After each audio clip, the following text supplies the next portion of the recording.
今日嚟到西半山參觀一個靚景嘅3房單位，喺客廳呢邊露台咧望出去咧可以望到一個好靚嘅西邊海景，而咧飯廳呢邊咧仲可以望到一個大中環嘅景觀。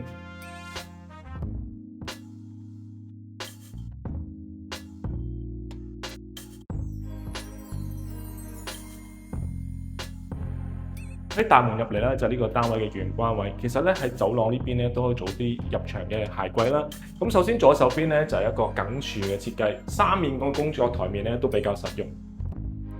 再入到嚟咧就係成個單位嘅客飯廳，成個客飯廳咧採用咗一個日字形嘅設計，去分隔開客廳同埋飯廳嘅間隔。咁咧擺傢俬咧都係比較好擺，例如咧喺客廳呢邊咧，如果 sofa 咧擺喺兩邊咧唔同嘅角度啦，望出去都可以望到唔同景觀。因為呢度咧連接住一個戶外嘅露台，左手邊咧就可以望到一個好開揚嘅一個西半山同埋太平山嘅景觀，而咧右手邊咧就可以見到一個西邊嘅海景。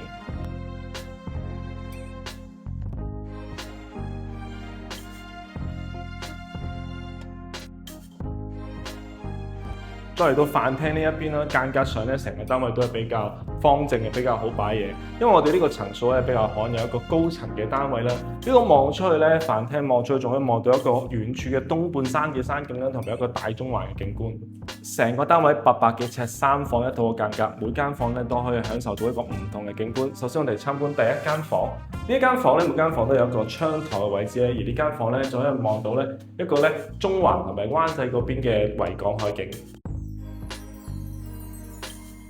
嚟到第二間房啦，咁每間房嘅間隔都比較四正，除咗呢個窗，啱啱講呢個窗台位置，其實可以做一個閱讀區啦，擺翻啲 sofa 喺度咧，望出去咧就可以欣賞到同客廳一樣一個西邊好靚嘅海景。最後我哋嚟到主人套房嘅位置咧，首先右手邊呢度咧已經可以做一排嘅入場嘅衣櫃位啦，或者放翻一個電視機。中間呢度咧放一個主人床，3邊落床，同埋呢間房咧主人房都有一個對流窗。呢個對流嘅細窗咧望翻出去咧就係一個好開揚，同埋一個後面望到個太平山嘅景觀。而前面咧主景咧係成個單位最靚嘅，因為呢度咧可以望晒成個中環同埋灣仔嘅海景。